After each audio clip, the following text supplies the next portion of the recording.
నేను ఇచ్చిన విజన్ ఏమైనా రియలైజ్ అయిందా, అందులో పెట్టిన ఆబ్జెక్టివ్స్ ఒక్కటన్నా ఫుల్ఫిల్ అయిందా అని ఎప్పుడు సమీక్ష చేయలేదు. ఎందుకు 2020 నేను పెట్టిన విజన్ వల్లే హైదరాబాద్ డెవలప్ అయిందని చెప్తున్నారు కదా. నేను అప్పుడు పెట్టిన విజన్ వల్లే తర్వాత రాజశేఖర రెడ్డి, కేసీఆర్ వాళ్ళంతా కంటిన్యూ చేశారు కాబట్టి హైదరాబాద్ డెవలప్ అయింది. Hyderabad development is a part of my vision అని చెప్తున్నారు. అంటే ఇప్పుడు మైక్రోసాఫ్ట్ ఆయన డెవలప్ చేశారు, గూగుల్ ఆయన డెవలప్ చేశారు, లేకపోతే యాపిల్ కంప్యూటర్స్ ఆయన కనిపెట్టారని చెప్పుకోవాలి మనం. సో అది ఇప్పుడు ఆయన 2020 విజన్లో చూపించమనండి, ఆయన ఏం చెప్తున్నాడు హైదరాబాద్ అంటే అది చూపించమనండి.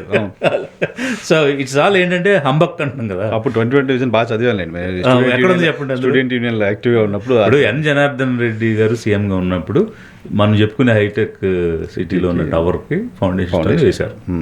సో అప్పుడు అసలు ఇతను లేని కూడా లేడు. సో దాన్ని కంప్లీట్ చేసే క్రమంలో వచ్చినారు. ఇప్పుడు కాశ్మీర్లో టన్నెల్ నిర్మాణం చేశారండి, అది ఈయన ప్రధానమంత్రి ఇప్పుడు ఆయన ఓపెన్ చేశారు. కానీ అది ఎప్పుడు మన్మోహన్ సింగ్ గారి కంటే ముందు దాన్ని కన్సీవ్ చేసి ఆ ప్రాజెక్ట్ ఫౌండేషన్ వేసి అది సక్సెసివ్ గవర్నమెంట్స్ ఫండ్స్ ఇచ్చి నడిపించుకుంటూ వచ్చాయి. అలా ఒక 5 గవర్నమెంట్స్ తర్వాత మొన్న అది ఇనాగ్రేట్ అయింది. సో 20 years తర్వాత అది ఇనాగ్రేట్ అయింది.